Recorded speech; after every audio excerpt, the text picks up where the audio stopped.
do something in a program that you will now have the freedom from the bondage of self. It's a verb, yes?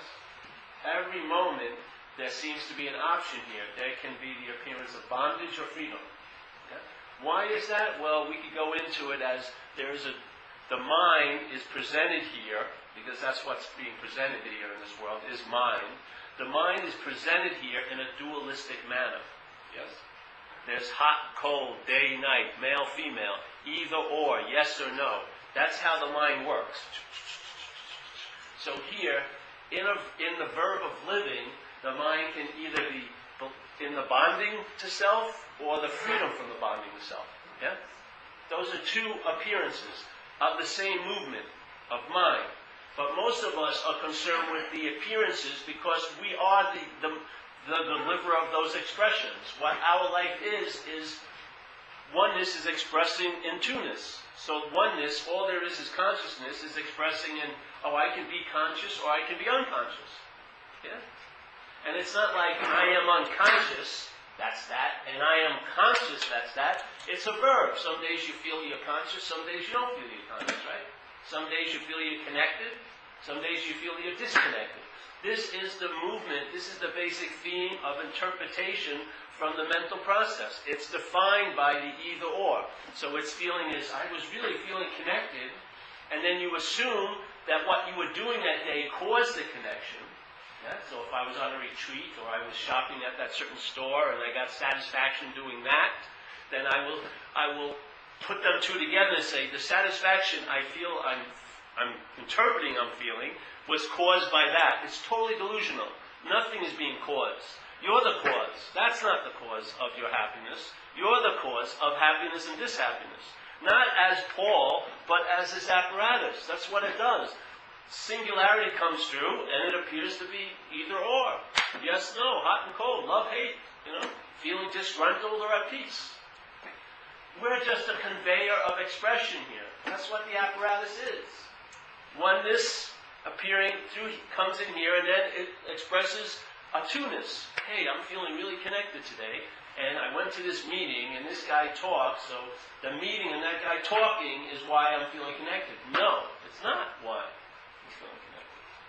Because if you believe that this caused the connection, then leaving this will cause you to believe you're disconnected. Yeah? If you believe you did something to attain something, you will also believe you can do something to lose it. That's not worth having. A peace that you can attain and lose isn't worth having. Seriously. Because how can you have peace about an unreliable peace? That wouldn't be called peace. You would not be traveling peacefully if you had that kind of peace, because that peace is conditional. It's going to come or go based on your take, actually. Your head's playing God up the wazoo, literally. So it says, I have this peace, but it doesn't translate into peacefulness because you feel like you captured it and you can lose it. That's not peace. Peace is not something you have, nor can you lose it. If you have a peace that you feel you got, and that you feel you can lose, throw that fucking peace away. It's not worth the name. Peace is prior to coming and going, disconnected and connected. The acknowledgement of the choicelessness of the condition of singularity is what overrides the appearances of duality here. That's what happens. Yeah? You are the singularity, and the expression as you is the duality. You are the singularity. You are that oneness, and your expression as this here is two-ness. Yes? You can look at it. You got two eyes, 2 ears, 2 arms, 2 legs. You're all about duality. You've got a left, a right, a back, a front. All of this is the total expression of duality. Yeah? But it's singularity expressing its singularity through the appearance of duality. Don't be fooled by the duality. But you will totally be fooled by the duality if you're identified as this. Because this is the conveyor of the expression of duality. But what's expressing duality is not this. Singularity. Yeah? Singularity, I would say, is the spirit or consciousness, if you want to give it a name, or the awareness, or the witness. Or like Jesus said, it's the of-ness of being in the world. The in the world is the duality, which this is in the world. This. And the ofness is the singularity. So it says, you're appearing in the world, but you're not of the world. So this is the appearance in the world of what you're of. Yeah? But you can't recognize what you're of as the two-ness. Two-ness cannot see oneness. Yeah? It's the recognition you're not the two-ness, that's the oneness. That's how the recognition of oneness translates. It's not two-ness really studying oneness and trying to get what oneness is as a two-ness. No. It's the recognition I'm not the two-ness, that's it. That is the activation of the oneness here. In other words, now, as two-ness is expressing, it will keep going on, like Zen said. First there is the mountain, then there is no mountain, then there is the mountain again. Nothing has to change. Yeah? First there is the mountain, that's two-ness, then there is no mountain, that's the oneness, the realization. Then there's two-ness again. Because that's what's happening here. The appearance is not of oneness. There wouldn't be an appearance if it was of oneness. It's of two-ness. Yeah? So here we go. First there is the mountain. Oh, everything is real and solid. This two-ness is all there is. I am solid and real just as much as that mountain. Then a recognition of oneness. Oh, there is no mountain, which means there is no you. Yeah. Oh, wow. And then, hey, there's the mountain again. But now you're traveling lighter. Because you don't see you, yes, as this you. You have an intimation of what you are, which is not of this place. Yeah? Now that ofness will never appear in the two-ness, but it will intimate itself through the two-ness. Yeah? You'll travel lighter. So the terrain of two-ness may not change. You may get fired, you may have a kid, you may not have a kid. The kids may be unruly or they may be very obedient. Who knows? That terrain may not change, but you, as the appearance of two-ness here, will travel lighter through the jungle of two-ness. Yes? Because there'll be the intimation of oneness. You will sense the oneness. Yes? You will not see it, hear it, feel it, taste it, touch it, smell it. You will sense it. There will be intimation. That's the presence. Yeah? The presence of what? Oneness. Yeah? The presence of oneness. Yeah?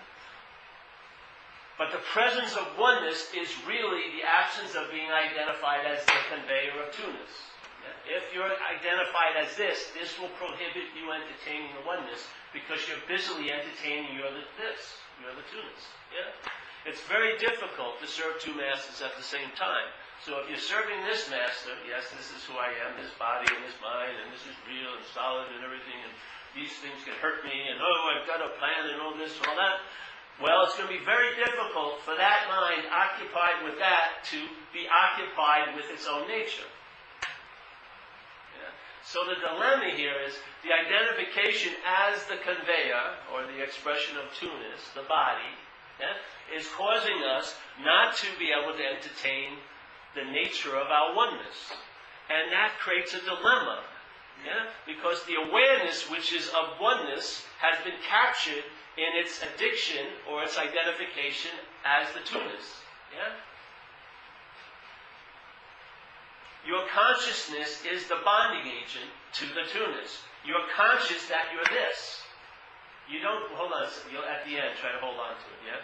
Because I get in the roll. It's like cooking a souffle. I don't want to open up the stove right now. Yep. So there's the consciousness, yes, which is the oneness, is identified with the conveyor of the two-ness. So it's actually illuminating and it's staging the drama of the two-ness. Yeah? Because you're conscious of the two-ness. Yeah? Two-ness is not conscious.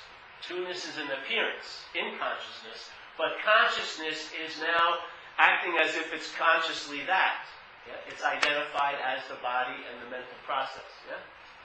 Your head is selfing, and the head selfing, this process of selfing, makes up an illusion that this is me. I'm this noun called Paul. Yeah? So part of the verb of a mental process is taken to be the noun. Our consciousness has been captured by that. This has become identified as it, yeah? And now it illuminates the story of Paul here. Ad nauseum, obviously. Because we're obsessed with the story of Paul. And in that obsession with the story of Paul as this, we do not entertain what we truly are, so we suffer the slinging arrows of that ignorance. It's just the way it goes. Yeah? Now we want relief from the slings and arrows of this world, but we want the relief as this. Yeah? We don't see that as this, that's the cause of the slings and arrows. Yeah? So most people want life to get better, but they want it to get better just as they are right now. They don't see that just as they are right now is in cahoots with the way it is. Yeah? There's no difference. The way you are right now is reflecting in the way it is to you. Yeah? If you want to change the way it is, and this doesn't change, you will travel to Bangkok, Thailand, and it will look like Burlingame in 3 days. The same old, no matter where you go in the world, you change the stage. After a month or two, it'll be the same old. Because that ain't it. It's not changing the outside, because the inside will just keep representing itself onto the outside. So everyone's seeking relief for self, but not from it. That's the dilemma. To me, my humble view is that people are busy, because if you identify as self, you are in the business of getting relief. Because it's freaking unbearable, obviously. You have this light of all lights, yeah, illuminating this preoccupation with this one crazy idea that I'm a long-lasting, independent, separate entity. This huge amount of attention going into this one imaginary point is creating incredible neuroses to the mental process. You're flipping out. Yeah? It's like the selfing is like a magnifying glass. Your consciousness is being put on this little idea of Paul, and you're burning a hole. Yeah. So we need relief. So drinking, shooting, fucking, whatever. Taking it out on someone else, blaming people, writing up a story, holding on to a resentment as the excuse for my whole life's condition. So people go, oh, I'd give up this resentment at the drop of a hat. No, you wouldn't, because you're milking it like a cow. That resentment is giving you an excuse for why you're not where you think you're supposed to be. It's all mental gymnastics, and you know what? No one's even attending your circus. It's boring as hell. Jesus, bring out the old elephant, again. It's like freaking ridiculous. Close down the tents and move on. So that sense of singularity is what I would say people call the presence. Yeah? In recovery, it's called the conscious presence. So if you look at it, it's so obvious. That presence obviously isn't absent. Yeah? Or it wouldn't be able to be called presence. Yeah? The name would be a misnomer if it had the ability to be absent. Presence is presence. Yes? So in other words, presence sort of to me signifies it's always here. Yeah? As long as you're seemingly present, there's presence. Yeah? Now presence can't be absent, or it wouldn't be called presence. Yeah? But in our head, it can seem to be absent when what else takes its place as being present? You! Yeah? You as this. You as this sort of shoulders the presence aside in your little head, and now you're presently occupied with this, and it causes the sense of the presence's absence, doesn't it? Don't you feel, you know you have a belief in a God, but do you sense it now? Maybe, hopefully now at this moment, but most of the day you don't. Do you? Don't you feel like you've been abandoned when you don't get that parking lot in front of the meeting or whatever? Or that guy you wanted to go out with says no to you. Supposedly God's supposed to be working for you, like, an employment agent gets you jobs and girlfriends and boyfriends. He's failing me miserably. But I'm so preoccupied with my presence, it causes the presence to seem absent. Now, in the appearance of duality, you got to see it. If what's causing the presence to seem absent is told the truth about, what will happen? In the appearances, in duality, once what is causing the presence to seem absent is told the truth about, what will happen? The absence will seem absent and the presence will seem present. It's just a movement in duality here. It's not that the presence was anywhere other than present. The oneness is always so, but it can appear to be not so when you're present as this, and all your stories and everything else that your mind loves to grapple with, because it dramatically gets relevant by all the activities with others. Yeah? Jesus Christ. It's like when you buy a house and you buy a carpet, what your mind does, it buys this light and it lays a carpet of fly paper. And all your basic relationships, everything, just glue you into the reality of this world. And your wings, but you don't have the strength to pull off the paper. So the more you flap, the worse it gets. Yes, it's mine. So here, presence. Everyone, if you have had any inkling of spirituality, yes, the old one, love is all there is, then why aren't you sensing it? If love is all there is, why aren't you sensing it? Why aren't you traveling in the bliss of the love that all there is? There must be something that's causing what's all there is not to seem to be so. What is that? The preoccupation with what you're not. See? How could what all there is be blocked? It can only be blocked by the extreme dualistic approach of being totally obsessed with what is not. You see? What is not and all there is. When what is not wants to know all there is, you never find it. Because all there is what you're not at that point. So how can it find all there is when it believes it is all there is? Yes? When you're totally identified as this, you believe all there is this. And any God you have is lesser than yourself. Definitely. So there you go. So now all there is keeps being what's not by you being all there is. Yeah? So we're saying don't look for what's all there is. Just see what's not. Maybe what's not is that you're a long-lasting, independent, separate entity. You may not be a whole unit. That's just a continuum of the exact same unit until you die. I'm saying that's not true. There is no noun called you. All you are is a verb. A living verb, and part of that living verb is a living mental process that's making up the illusion of being a noun. That's what I'm calling the selfing. That is the illusion and the source of all ignorance. What am I ignoring by being occupied with that? All there is. So now, suffering the pain and the dilemmas that gravitates to being identified with all there isn't, yes? The all there isn't may get a real zinger and think, I want to know all there is, as all there isn't. So spiritual seeking now starts. The all there isn't now starts looking for the all there is. Every moment away, blocking out all there is. Yes? Because how could you ever find all there is? You'd have to be somewhere located other than where you are to find it. Yes? All there is all there is. So when I recognize what I believe to be me is not me, there's a recognition, oh, I'm not that. What becomes totally obvious is all there is. I don't have to study it, you see? I don't have to read books, but you may like to. It's fun because it will reaffirm something. I may want to do this and do that, but there's no need anymore because it's not going to bring me anything, because how can you bring anything into all there is? What's lacking in all there is? Nothing. Yeah? What's lacking in all there isn't is all there is. It's an impossibility except when your consciousness is identified with all there isn't. That's all we're doing. We're offering a simple invitation, I hope, in this room, not to look for all there is, because you don't need to look for all there is, because it's all there is. All you have to do is see what's looking for all there is, because you obviously believe you is. And you is not as this. You are what's looking, but you are not the you that's looking for. You are not this. You are what's looking, because that's all there is. But you are not the you that's appearing in duality, as duality, two legs, left and right hemisphere of the brain. You cannot inhale, exhalation. You're the perfect living verb here of duality. You inhale, exhale, yes? Left, right hemisphere, left, right muscle of the heart. Yes, it's unbelievable. It's the total expression of duality.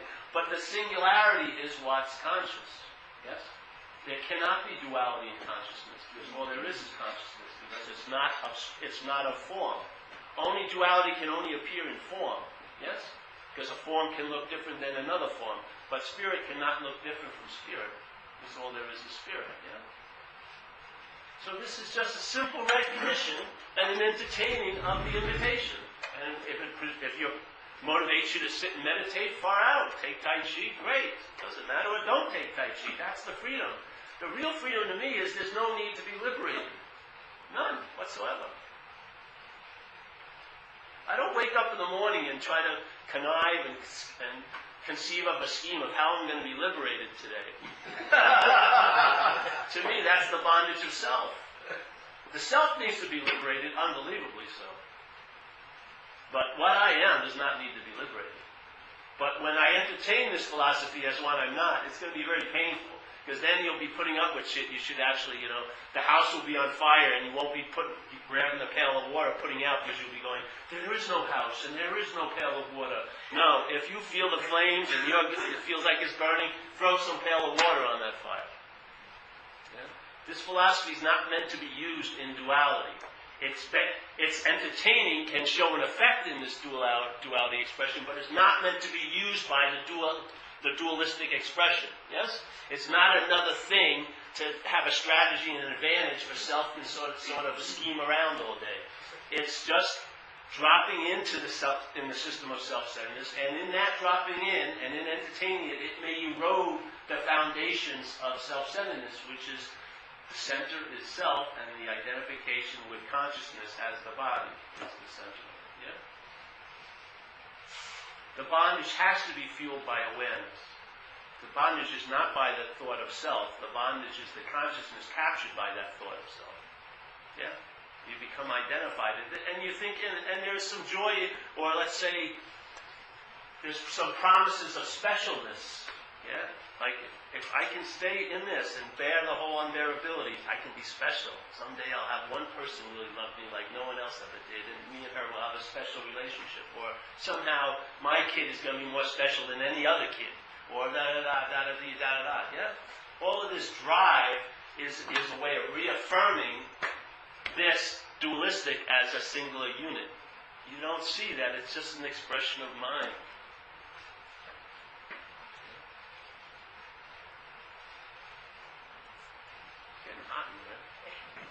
You like this effect. It's like Bikram Satsang, Bikram talk.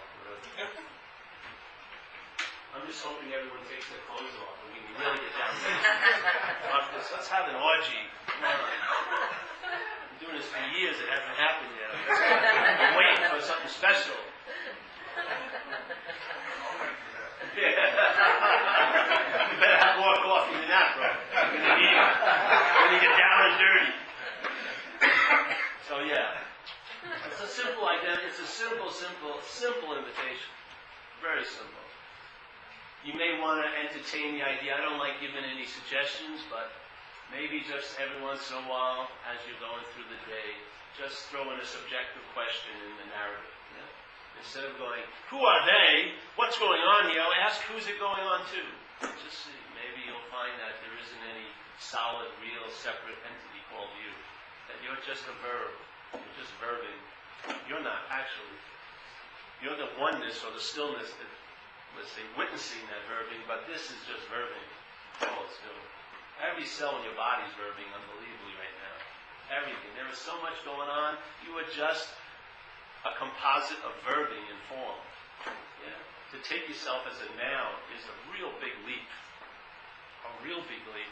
And if you attempt to know being, B-E-I-N-G, not the divine being. The divine being can be known as a noun. Once you make being into a noun, you can become a follower of a noun as a noun. And that's why people's fucking crazy here in religion, I believe. But when you see being, not divine being, which is a verb, it can only be recognized as a verb. You cannot recognize it as a noun. It's impossible. If you take yourself to be a noun, you will not ever, ever really grok what verbing is, what being is, because a noun cannot know a verb. It neuters it by trying to know it. Yeah? It wants to stop it. It's like trying to get a cubic meter of a river and then bringing it to the laboratory and say, I got the river.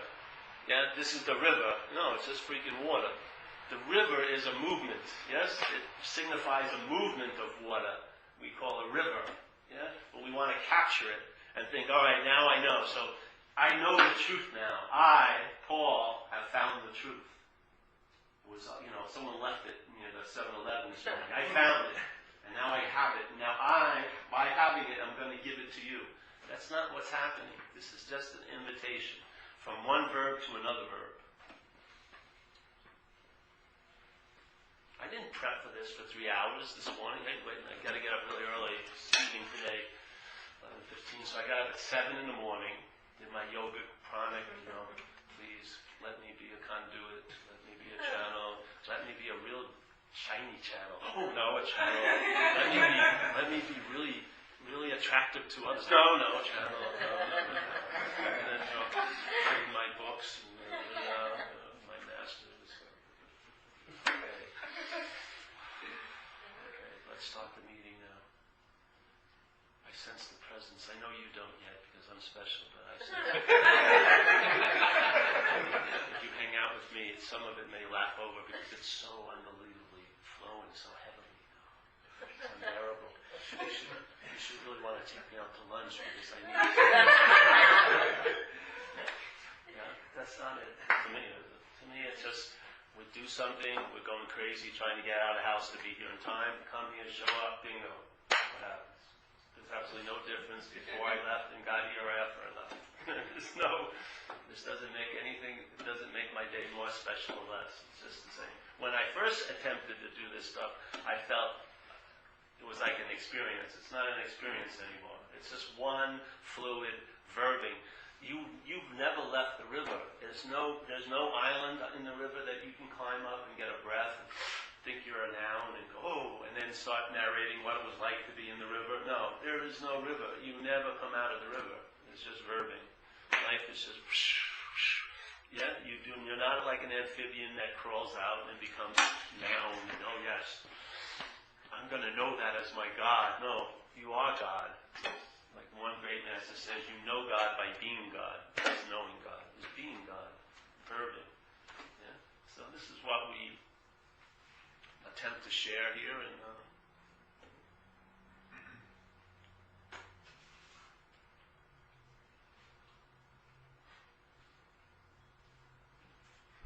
questions? Oh, I wish you would have forgotten. She's held on to it. I'm sorry. I've never been to one of these before. So what you're saying about oneness and two-ness, two-ness is contingent on being alive. Yes. What we call being alive. Yeah. So then I guess I've just ventured the thought that, let's say you aren't alive anymore, would you automatically go to oneness? Well, you wouldn't go to oneness because the you would be over. The idea of being a you would be when the body goes, it's gone. So yeah. In other words, it's not even, you can, well, I don't know because it hasn't happened to me. This hasn't done. But I would assume, see my feeling, like when I've had certain things occur to me in this little trip, there are some things that came back with me when I came back, and one of them was that there is no you. Yeah? When this dies, when the body dies, your narrator dies. There is no sense of Paul. It's just made up. Yeah? So this Paul is never going to go into the oneness because all there is the oneness. This is just like an appearance in the oneness of two-ness. But is the two-ness real? No. It's an appearance in the oneness. When what's allowing this appearance to be experienced, which is the apparatus, dies, I don't think there's any two-ness. There's no reality of a two-ness. It's an appearance. It's an appearance in oneness. And it doesn't have a relevance of its own. So that would be a good thing. Well, it matters to who? To you it may not, because the you won't be the star of the show. Yeah, there won't be any show, there won't be any star, I imagine. So that's the thing. The identification is not absent of its perks, yeah? That's what most people are holding out for, is to be special. They don't want really universal love. They want to have a special love. They want it to be about them. That's what mind's attempting to do here. Mind is really, I find, watching it, it's trying to duplicate in a very crazy way God. It just wants to find oneness with another person, not with oneness. It wants to play God instead of being God. It wants to have its idea of heaven. And it doesn't want to go be in heaven. It wants its idea of heaven. Yeah? It wants to be right. It doesn't want to realize no one needs any help. It wants to get an identification as being a great helper here. It wants to be special. It has a drive. Yeah? So in Buddhism they call it cherishing. The mind is cherishing what it made up, which is being a separate entity, separating itself from the recognition of oneness. And it's really holding out in the frozen tundra of that event, but it's holding out with hope and specialness and a desire to be something other than what it is. So you will put up with a lot of shit in your head and keep on hoping that somehow it's going to get better, won't you? I mean, most of us, we should have put our foot down a long time ago. This is insane, really. And to see that, it has nothing to do with me that someone's getting their ass kicked down the street and getting punished and beaten and robbed, and I'm just driving my road ranger, and everything is fine. That's what the separation is like, and it's an impossibility. You cannot make a special somewhere and everywhere and exclude everywhere. Because everywhere is all there is, and you're going to really, really deep down miss everywhere. No matter how much special your somewhere is, you can make a little gated community of heaven, I don't think it's really going to be satisfying for you, because it's a denial of everywhere, in my sense. So to me, it's a surrender, in a way, to the fact of the optionlessness of this place, or choicelessness. Yeah? It's a choiceless state of consciousness. I don't have a choice in that matter.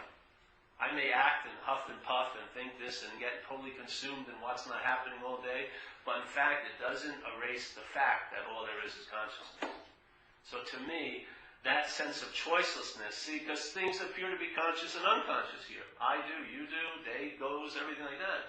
But underlying all there is consciousness. That's the optionlessness of it. That's the choicelessness of it. That's where the real peace is for me.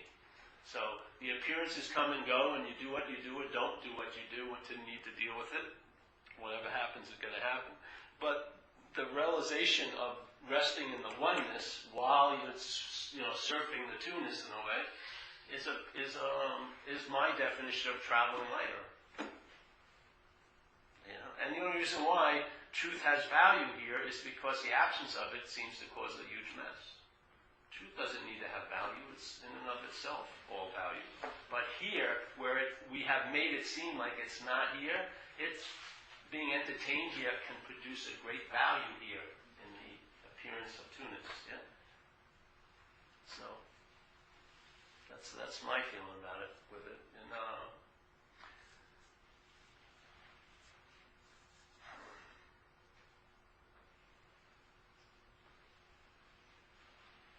there's a joy in and of itself, sensing the presence.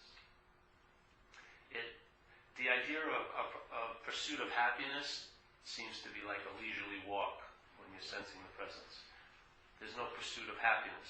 All that stuff that drives us to keep looking for something to save us is dismissed when satisfaction is noticed. Yeah? You just feel okay. And it really, all these things you may be wrestling with as a beast in you get chilled out, because the real thing you're missing is the recognition of your own oneness, really, to me.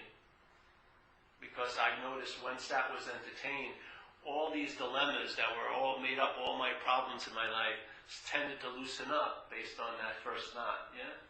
So I believe I ran into the first knot, because when this loosened up, it affected all the other knots. All the other knots I tried to loosen up as an action figure never affected all the other knots. This one did. So I would say I'm onto something, yeah? So I'm just trying to share. To me, it was the last answer that's downloaded in me, so I'm sharing it. Maybe something else will download, but for a while now, this was the last answer that downloaded, yeah? That I am not that. And so I'm just sharing from that experience of not being that. And the experiences is you travel lighter. I'm not perfect. I lie and I cheat and I do this and that, but there's no me that's lying and cheating. So that's the fucking relief. It's not like you're going to be perfect here. You can't be perfect here. Because there's not, in duality, there isn't perfection. It always has its opposite. There's always two sides of every coin, and that's the coin of this realm, is duality. And no matter how much you try to cut the coin, it will still have two sides. You cannot have love without hate here. That's the way it goes. You can't have poverty without opulence, and vice versa. They play on each other. Yes? So if you believe you attain something, you're going to believe you can do something to lose it. That is just the way the mind works. You are not going to escape it as an aspect of the mind. Mind cannot transcend mind. Self cannot transcend self. So if you don't like the way self seems to be, and you try to get out of self as a self, that's part of the dilemma.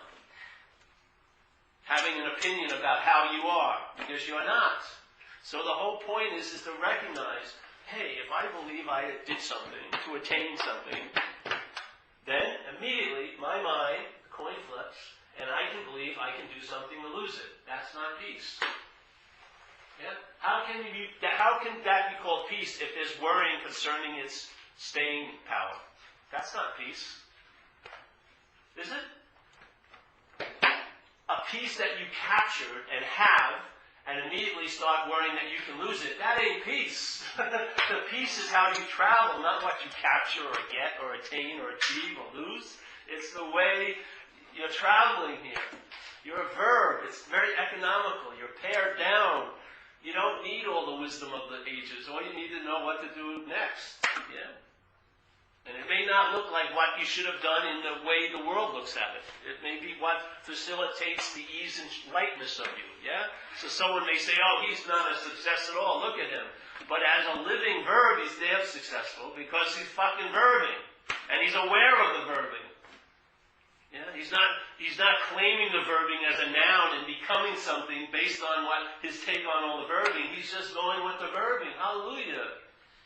Yeah, that's cool. Like in Taoism, they say, oh, that the ugly piece of wood never gets used for furniture. You see, the world looks on, oh, there's got to be a purpose to that. So the greatest piece of wood is what's never used. The circle is the hole is the greatest thing because it can be filled with anything. Once it becomes something, you can't fill it with everything anymore. But as a whole, anything can be put in. The bowl is the greatest thing because it holds chili or soup or paint or whatever. The bowl isn't affected by what it carries. The bowl is the value. Yeah? Something that's been emptied, something that's been opened, something that receives. Yeah?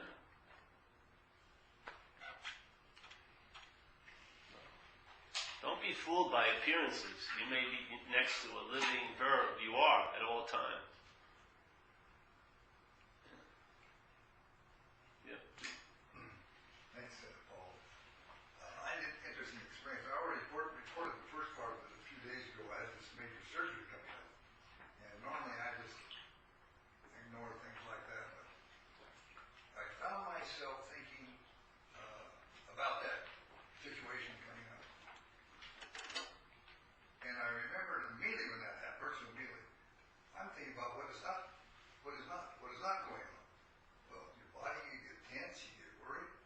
Nothing at the moment, but I could put my mind there a week ahead of time. And it worked perfectly. Because I just let it go. It would crop up like a little devil or a prey dog. Oh, let it go. It's not happening. And so that worked perfectly. The problem was I got into rehab. And then I tried to think, I got irritated by everything. They come at you at 4:30 in the morning and they're at you until 10 o'clock at night. You're just accessible to them. And I really got pissed. It wasn't, I said, what would Paul say about this? Mine was a blank. Couldn't think of anything. And I got out and I found everything he did was love and acceptance. I was resistant. And I didn't get it until I got out. Took a week of that. Boy, was I mad. That just took a few hours. It came back in. Yeah, that's the thing, though. It's nice to know what's not happening and be able to tell the difference, at least with what's happening and what's not happening. Most people don't even have that. They are totally consumed thinking what's not happening is happening. Really, they're thinking about what's not happening, and because they're so identified with their thinking, it seems to be the only thing that's happening. But it's actually you're thinking about what's not happening. What's happening you don't need thought for. That's the whole point. You only need thought for what's not happening. If you're working on a building, then you have thoughts like that and now enable the work to go on. But that yapping type thought is only called upon to create or make the illusion of what's not happening seem to be real. I mean, the point that in the middle of that, where I was so pissed, what I was thinking of, I want to be in control. Yeah. I want to have my own situation. I want to have these people come in. They should come in when I ask them to. I can grab hold of control totally. And I didn't let go. I used to try that when I got arrested. That didn't work out well. I don't want to, hey, this shouldn't be happening to me. Boom. It hit me and so.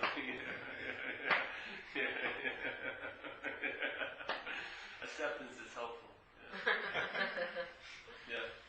Yes. I've been thinking about the idea of surrendering one's life to God. Don't think about it. Well, doing it. And does it work? And because it takes you to what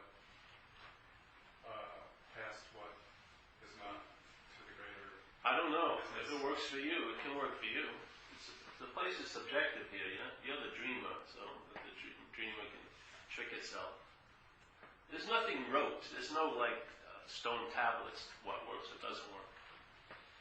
You know, because nothing actually essentially is needed to work. But in the dream, you may, yeah? See, let's say this is a movie. And so, let's say consciousness wants to have what we would call the experience of waking up to itself. So it can appear in the movie to look like it happened in a sequential event. Like, I went to India and I sat with this master, and then I worked in the kitchen at this spiritual commune and this and that. And then one day I was watching water rolling down the side of a wall and it dawned on me, yes? And it sounds like all of that has something to do with that moment, but it actually didn't. But that's how it appears in the movie, yeah? So in your movie, the appearance may be, oh, I sat there and I thought about surrendering, abandoning myself to God, and that solicited an opening in the mind, far out. But I wouldn't say, okay, everyone, you've got to go to, Denny's at 12 o'clock and solicit, I'm going to give myself over to God, and it's going to happen. No. It's like, this is a beautiful movie in a way. It's choreographed differently all the time, because nothing's actually happening. What's happening isn't based on what happens here. What's happening is so prior to this place appearing. Yeah?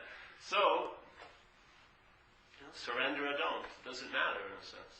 Yeah? But if it does matter, surrender. Yeah? If it does matter, surrender. If it does matter to you, say those prayers. It's beautiful. If it does matter to honor, let's say, this master and a picture of him, do that. So it doesn't matter. Enjoy the fucking place. If the you is going to disappear, like you said. No, it never appeared. It's just an appearance. So with death. At death, Yeah. you goes away. What about accountability? What about accountability? I guess you won't have any at that point. What about that nice Mr. Adolf and Mr. Goebbels? What about them? They just go away and I don't know. You'll have to find out then, and then you won't be any there to find out. So, okay. the interest in Hitler and Goebbels is based on you. If there isn't a you, there won't be any interest in Hitler and Goebbels. Obviously. So when you end, all the Hitlers and Goebbels and all the Mother Teresas, everything ends. Yeah. Far out. Yeah. I mean, obviously, and what isn't can't leave an impression on what is. Yeah? But what is can intimate into what isn't, usually, obviously. Yeah? So what isn't, all the hell and all the terrible things that happen here and this and that, I don't believe. It's like the sky. You ever, the sky is a beautiful metaphor. They use it a lot of spiritual stuff. So there's the sky, and in the sky, there's let's say 4th of July explosions. Yeah? But the sky doesn't get hurt by any of the explosions, does it? And then planes are flying through the skies. Have you ever seen a plane crash because they ran into the sky? Oh, we hit some sky at 30,000 feet. No, yeah. It's just space, yeah, empty space, but it allows everything to appear in it. But everything that appears in it doesn't have an effect on what we call sky. It's just a concept. But the sense of space, yes? So the space of when we look up and the stars are seen in it, and then planes go by and clouds appear and rain falls from those clouds and the sun gets transmitted through it, yes? But none of that sky isn't affected by anything of all that traffic appearing in it, is it? Is the sky affected by it? Is there something that you could call, hey, that really affected the sky today? It's not. So that's sort of like what this consciousness is. The expression of it is in duality, so that's the appearance in oneness, but the appearance doesn't affect the oneness. Yeah? A recognition of the oneness will affect how the appearance is going, but whatever's happening in the appearance doesn't leave any impression on the oneness. So no matter how bad you think you've been and how many people and things you've affected, in a sense, guilt and shame about that is just selfing. It's being obsessed with yourself. Your mind is. And that's the hell. Fuck yeah. See, where does guilt and shame rest? It rests on the branch of doership. You've got to believe you were the personal doer of those actions to have so much guilt about it. And even in recovery, as this, we're given freedom from it, and people don't see it as much. It says in our first step in recovery, we were powerless over alcohol, or drugs, let's say. So if I was powerless over something, it's like I'm dancing with a gorilla. Yeah? I'm not going to stop until the gorilla wants to stop. Literally. The dance is going to continue on until Mr. or Mrs. Gorilla says, okay, and throws you off the floor. You're powerless. So why would I, when I'm under the influence of the gorilla, why would I take so much responsibility on all the feet we stepped on the dance floor? Because in fact, I was powerless where we were on the dance floor, how it was going, what feet we were stomping, because I was taken over by something. So we were taken over by a deep mental groove called alcoholism, because we're identified as the mental process, which is the idea of being a self. So the disease of alcoholism isn't like cancer where it's in the cells, or isn't like heart disease where it's in the heart, or like something that's in the blood. It's in the mental process. You can't capture it. It's not in the skin or the elbow, but it's in the mental process itself that we're totally identified with. So it's a very insidious disease, alcoholism. So it's in there. And when we drank alcohol, we were powerless over its commands. Yeah? It used us for transportation. Now we wash up on the shores of recovery and we start becoming recovered, and yet we still hold on to the bondage of self by being guilty and shameful from all those things. Even after we become accountable by doing amends, the mind still wants to go back and harvest some guilt and shame from those events you think you did. But in fact, you were powerless over what you did. You didn't have any choice. You basically did what the alcoholism wanted you to do. You were a perfect example of someone with untreated alcoholism. That's why most of us do the same things, feel the same way, think the same way, because it's not us, it's alcoholism. It's taken us over. It's like using this conveyor of duality, and it's doing its little tap dance. And the tap dance was revealed in 1935 to 39 when they wrote a book about what it's like to have alcoholism, so that us who are being run by it could obviously, hey, this cannot possibly be me, because all these other me's have had the same problem. They think the same way I do. How do they have my thoughts? How do they have my feelings? Where is my sense of terminal uniqueness if you feel exactly like I feel and think exactly like I do and do the same thing? Jesus Christ, I'm not so special. Exactly. That's the beginning of freedom from the bondage of it. Yeah? So you recognize it's a parasite. It's a foreign element in the mental process that's taking you over. You're just an extreme example of self-centeredness. Your alcoholism. Yeah? It paints with a broader brush, but it's recognizable. The traits are the same. There's freedom from it when you realize you're not what you think you are. How did alcoholism defeat me? I'm identified as its product called a self. Yeah. So, with what you're saying now, how does the ninth step and the amends come through with that? It's the gorilla, and not. So, is it just the recognition of what you did with the gorilla? No, I would say most people who get to the 9th step still believe they did it. And because of that belief, there's lots of guilt and shame. So now you face up to it, you clean up the mess, and you get some relative relief here, which frees you from the bondage of occupied being with self, and you can entertain your real nature. But I don't believe most people who get to the 9th step are in that clarity about they weren't the doer and the haver. So it's just the process of opening up. Exactly. It will free some of your attention and interest that's watching over that dead field of all the bad things you did and all this. You'll deal with it on a relative appearance level, and it will free some of your interest and attention. And when your interest and attention is freed, it can go somewhere else than something. Yeah? That's why it's difficult. People come here and they hear this message, but they haven't done the steps or anything, and the message doesn't hold water against the disease of alcoholism. Yeah? Because the whole dilemma of being identified and being the doer and the haver is in place. And they hear this message. They don't hear it as I'm a lion. They hear I can become like a lion. So it goes right back into that doing and having modality. And it's not going to hold water against this deep mental groove here in the appearance. Yeah? So you see a lot of people enter Buddhism and they're still alcoholic Buddhists. They meditate everything and they're whacking it down at night or when they get away from the temple or something. The mental groove is going to have a big effect here. Yeah?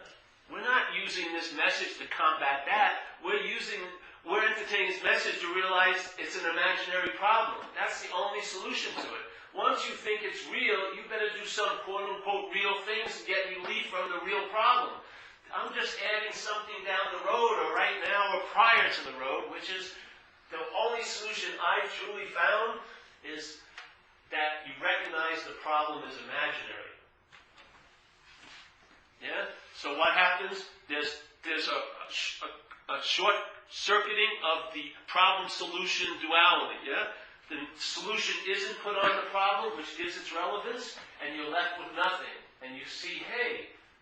And then after a while, what I saw, that was the solution. The solution wasn't finding a real solution to this real problem. It was recognizing the problem was imaginary. I am not a long-lasting, independent, separate entity. I'm not a noun. I'm not a historical action figure that was born and had these problems and these defective characters. Yet they're the appearance of this duality, but I am not that. That was the freedom. So when I stopped seeking solutions to it, the problem doesn't exist for me. The problem does not exist for me as the solution. The problem will continue to exist for me as the problem. If I'm identified as this, I'm going to be addicted to problem, solution, problem, solution. How many solutions have you had in this life? Did one solution do it for you? No. Then you got to get the turbocharged solution, the new and improved solution, the super dynamic solution, because it's a dilemma. You're stuck. It's an addiction, yes? Problem, solution, problem, solution, problem, solution. This is, the problems may be imaginary. Therefore, there's no need to keep seeking for solutions, and that may be the solution. Yeah? That it's imaginary. That's what happened to me. And it didn't happen. I didn't practice it. It dawned on me. Yeah? This is just an expression of things that are already so. You are like the last to know, really, as a head. Yeah? Things shift, and then you know after a while the head starts saying, hey, something shifted. You know, it's like, what the hell? I was really traveling heavy, now I'm not traveling heavy. What happened? Well, and then you can start reporting in, hey, this is how it seemed to be. There was a recognition that the problem that I was taking so seriously by calling it me, yes, was imaginary. And that has proven to be a very durable solution here. Yeah? And so, all you want is a result, yeah? I don't want to be right about anything. That's like the booby prize. I want something that translates into an ease and comfort in my skin. Now. Yeah? And I want it to be, and I want it to stabilize and last, and I want it to be a basic fact of my experience here. Not an experience I have occasionally. I want it to be an underlying fact of my experience. And now my experiences can be of anxiety and this and that, but they're always overridden by the sense of being on. Yes. It's hard to can get it through to some people because the head hears it a certain way, and it always wants to make it into me doing something.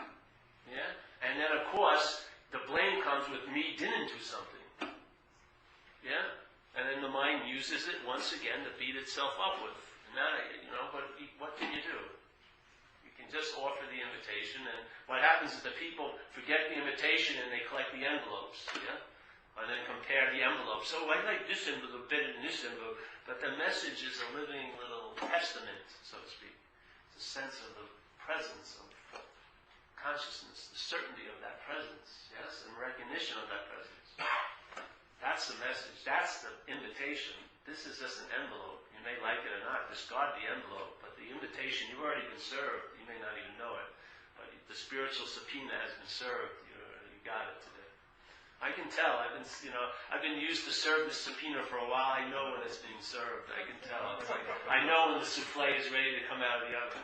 Yeah, it's like Junior Betty Crocker. I recognize it. I have my little fake stove, and okay. The message has been served today. Hallelujah. The rest of the day's all downhill for me. I did my job.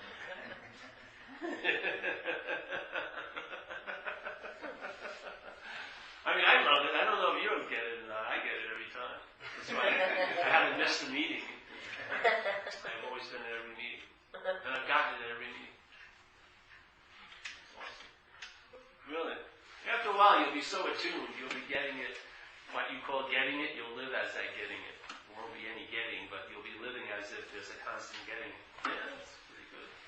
And of course, if your attention and interest is freed from selfing, man, you cannot believe where it will be directed and how it will be used. Oh, man. You'll be a joy. It's a joy to be an expression of something so unbelievable than to try to be a noun of, a life of being right and special to me. Much more fulfilling in a way. So, we'll end, what we will do? Oh, we'll pass the basket, yes.